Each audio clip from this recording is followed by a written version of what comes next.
All right, what's going on, Kev? What you heard there is like sort of the means by which we need to be going with some of these approaches, right? Is like our documentation SOPs are utter dog shit. And so when we don't have SOPs that tell folks how they should be doing things and providing the training to back those SOPs, that is a failure of command and higher or high command if we're not giving command, that shit. Like it's not like magic. People can't magically know why we need to do things a certain way. You know what I Yeah, mean? like I only knew to record an interrogation the first time I did one because I had a command member who did investigations with me at the time, and they informed me on what exactly I needed to do, and Yep. like when, sometimes you just pass that on, but sometimes you don't. Like when I was touring Sybil around, and I showed her the interrogation room. I definitely made mention of the fact that when you get to the point where you're doing an interrogation, when hopefully you're not doing one until you are at a certain point in your police career, but that you also have command with you helping you mold that investigation, and that they're going to be there to tell you something like, hey, make sure you got your recording device ready to go. Well, and if you're a first time chatter, that's exactly it. And as we I got to pull Dakota aside. I'm tasking him to kind of help me spearhead effectively a review of the detective stuff, but it's probably going to expand out too.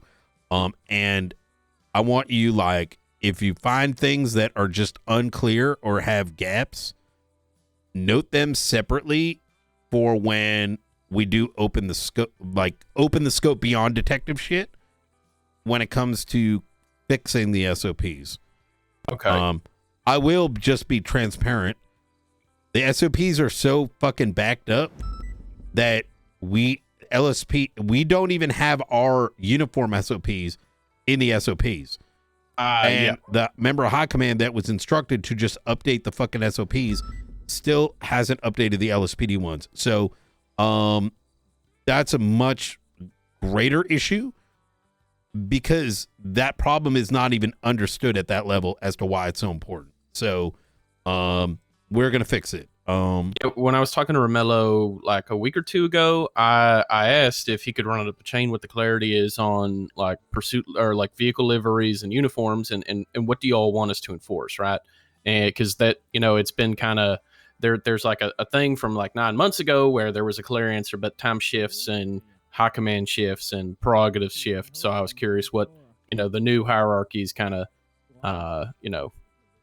what y'all were going to be interested in. Is we're at least getting some clarity on pursuit vehicle liveries, things like that. I assume with this kind of sweeping change y'all are going to be making, it sounds like we're getting updated answers on everything, which is great. Yeah, and, I'm very pedantic when it comes to this for a reason, right?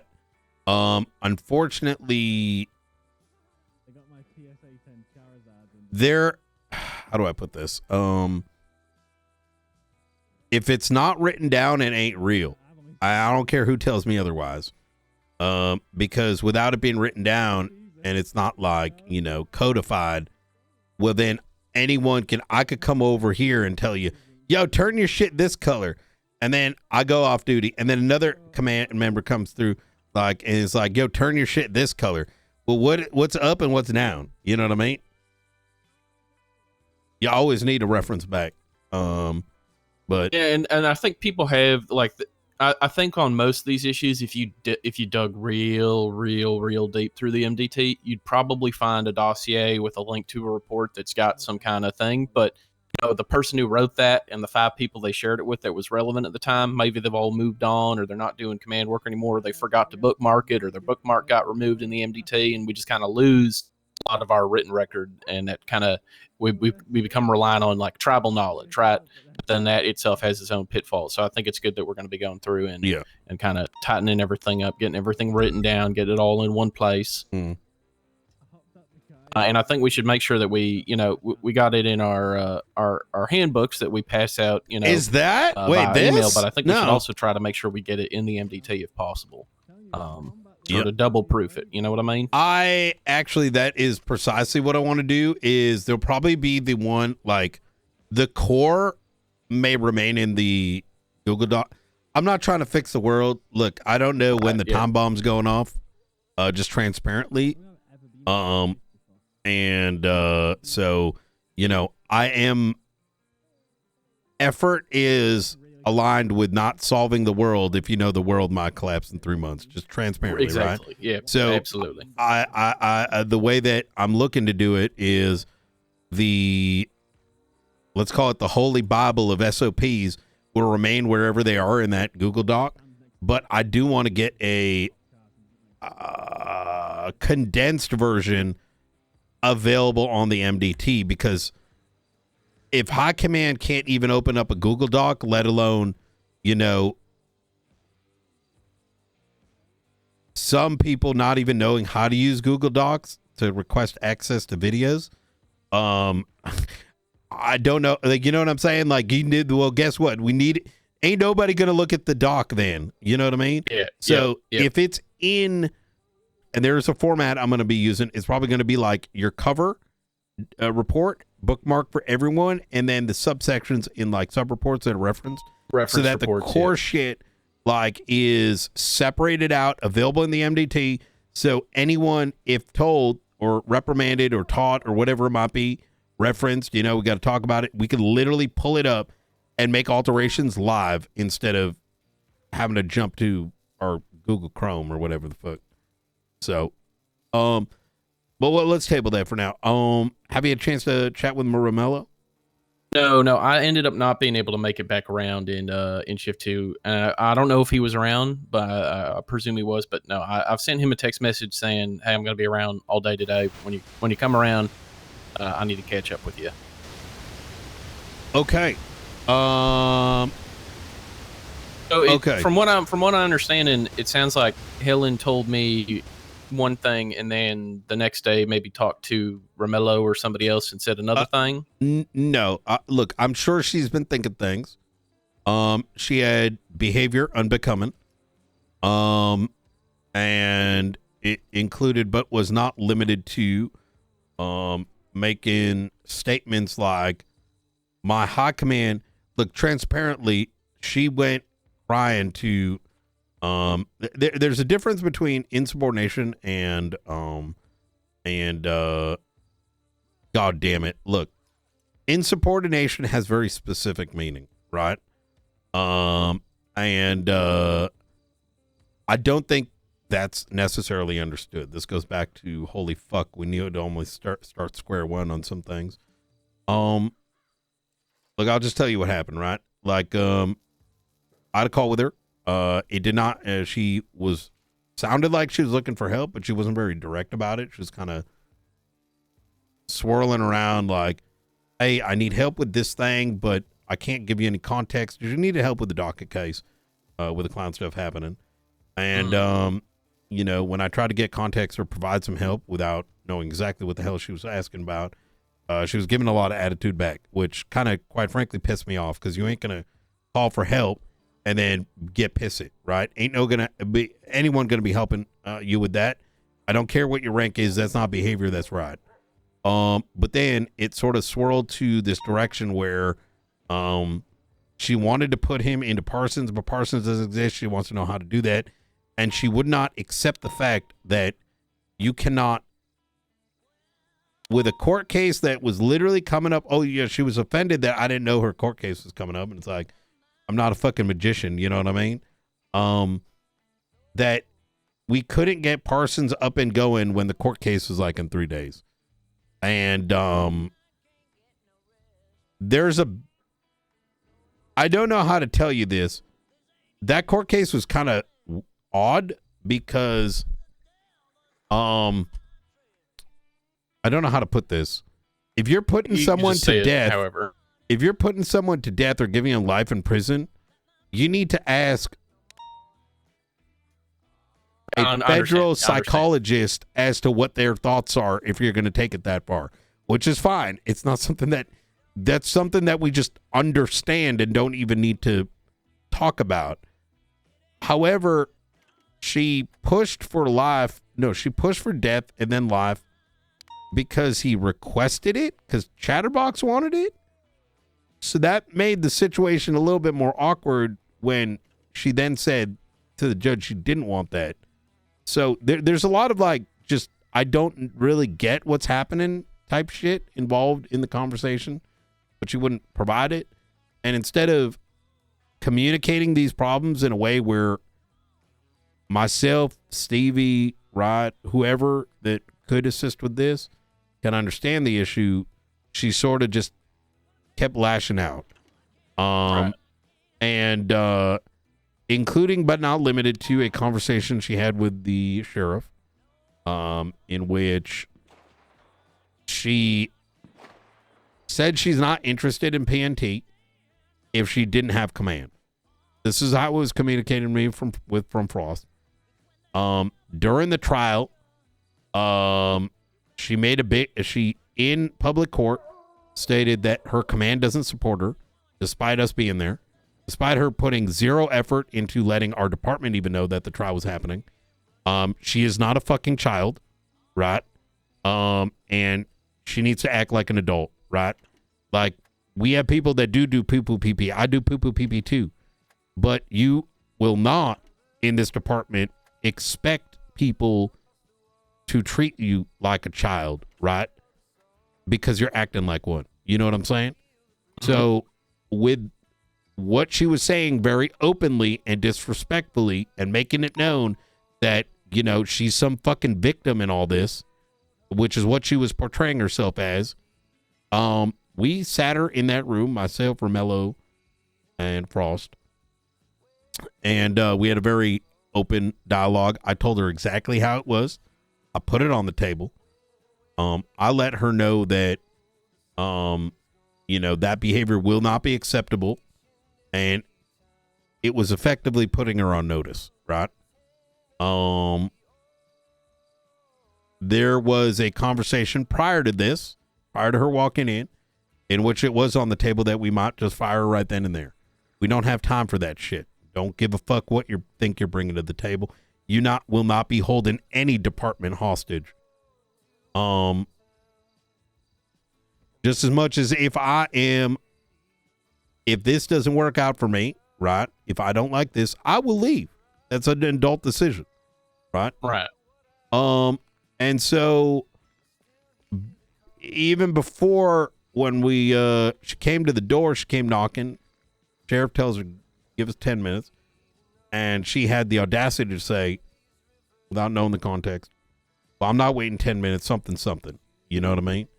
I don't think she understands this ain't bozo land. This isn't a fucking playground. Everyone here is trying to work hard and get things done right. And so all that was put on the table. We asked her, do you want to be here? She said yes. So I'm going to take that to heart, right? We will help her. She can do poo-poo pee-pee if she wants. However, there are lines. And if she wishes to ignore those things, she can go somewhere else, right? So you see kind of where, and that's kind of the whole thing about it. So Romello's going to be trying to assist. I told Octo, go ride with her. But, you know, if she's going to play like these games, right, where she does, I don't know. If she wants to play these games, like, it's just not going to happen here. We don't got time for that. May I add my 2 cents and a little Please. perspective? So a couple of days before this, or like the day before this, perhaps, was this Saturday, Sunday? This would have been Saturday, right? So on Thursday when I talked to her, she basically outlined to me that she was extremely disgruntled with high command, and she felt she'd been slighted. However, the way that she worded it and then followed it up with a statement or two about her future, it made it sound like her spirit was broken. And, well, I mean, she said she was going to quit after this case was done. So immediately when she was telling me how disgruntled she was, in my mind, I'm thinking, okay, well, it's going to be, you know, a conversation I have to bring back up to high command, which is going to be, you know, like, okay, how do I package this? How do I make it as comfortable for everybody to deal with, right, without causing too much distress, right? But then she told me she was going to quit.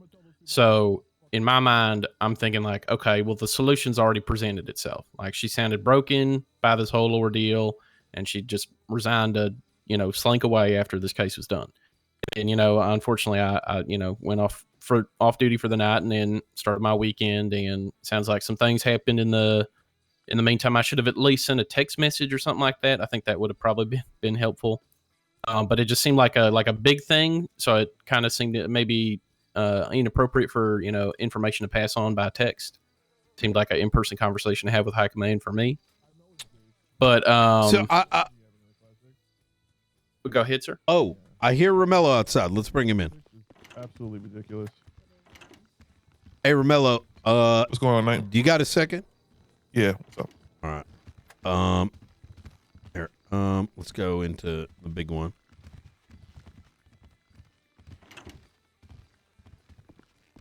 So for context, we're talking about oh shit, sorry. I'm just gonna let you get it, sir. Yeah, I got you. There's a type A, type B type person. So, with so do you want? Here, I'll set the tone here. Okay. Jonah brought up that yesterday, that 2 days prior to that, Helen was showing that she wanted to quit. I told him to have a chat with you because he had all the information. Schedules didn't line, so I'm giving him a little bit of background. From here, though, I think you got this. So, Yeah. Yep. Yeah. So Okay. go ahead. Yeah, so let me just fill you in on the context for what I have. So before I went off duty on Thursday, Helen, I approached her, right? And I thanked her for doing Deke's final. And I was trying to kind of press her to figure out if she was going to be interested in doing more FTO work in the future going forward.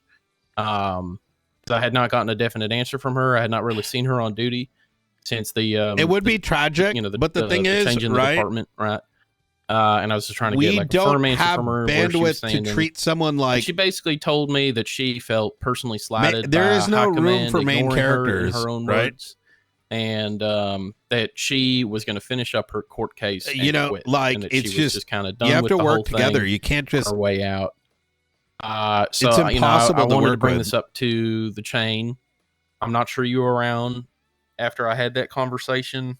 Like if I got sick of being captain, I'm going to quit and do something else, right? And not being around for 2 days. Then it sounds like some you stuff can't happened. hold that and then not expect. Captain like, told me about the we don't have conversations time, and the court case thing and all the conduct issues. So it sounds like after she had that conversation with me, she, I guess, resolved not to quit and kind of went from broken to, kind of showcasing her frustration inappropriately. And so the thing, now and I've been talking about this and trying to understand the mentality and all that. And I just add, I've had my own issues with Helen, right? So I'm gonna be a little biased. We can't right? treat anyone but the special. thing that I've experienced with Helen, it's not unfair to the rest. Over the months she that did I've known good her, work, but you can't take good work. When I've been her subordinate up until now, she's my subordinate. I've always watched her kind of subvert authority above her, but then over enforce her authority to those below her. And, her lashing out publicly towards high command because she feels personally slighted. Those are the kind of dramatics that you're going to expect if she has resolved to stay in the department and you will, it sounds like, want to help her stay in the department. If those are dramatics you'll always if I can, what has been happening by individuals, what their past is, right? I will not hold that. I will be considerate of it. I don't want us holding what someone may have done in the past, and I'm just saying it like this: Daddy's here, right? I've seen too much dumb shit in the LSPD. I'm sure we've had our own dumb shit in this department too. It's fine. However, I think having very clear expectations and consistency is what resolves it, right? And as I said before, Romello came here, I like doing my poo-poo pee-pee too, right? I like, a fun time. But when there is a line that's drawn, it needs to, whether it's me, whether it's by Romello, whether it's you as sergeant, right? That line being crossed will come with repercussion, and we will follow through with it. And I think that's how we get resolution. Now, I wouldn't ask you to be prejudicial against her. I'd just caution you to a pattern of behavior I've observed over the last, however long, right? And I get that. And I guess what I'm trying to say, and I know that's not what you're trying to say, is like, I I think, and Romello, please stop me if any of this is incorrect. Yeah, she came into this room, I think, with this, give me a reason to quit, like she wanted us to. But I don't do that. Especially with, it's important to give someone notice, which I think we did. And, you know, we said, do you want to be here? She said yes. If she said no, well, there's the door, right? By her saying yes, that is to me an indicator that we will ensure that she does not feel isolated, because that may be a real concern, right? Maybe she feels isolated. Well, let's send, have Octo go ride with her. Have others that may not have been ride with her. But if she does not get in line, well, we know what the next step is, right? And that doesn't mean don't do the poo-poo pee-pee, but it does mean, like, listen, don't publicly fucking, do X, Y, and Z. Sorry, Yeah. Ramel. If I could just step in real quick, I'm just gonna ask you a couple questions about that. When she came to you with these frustrations, is there anything specific that she pointed out to you? Me? Like, yeah, like when she came to you say, "Oh, I want to quit," but no, slight eye command. Like, what specifically led to her with this mindset? Brother, She you said that got this. she- I trust you, Romello, all right? Yeah. Yeah, she said that she'd I don't need to be there for the tea. Hey. Hello.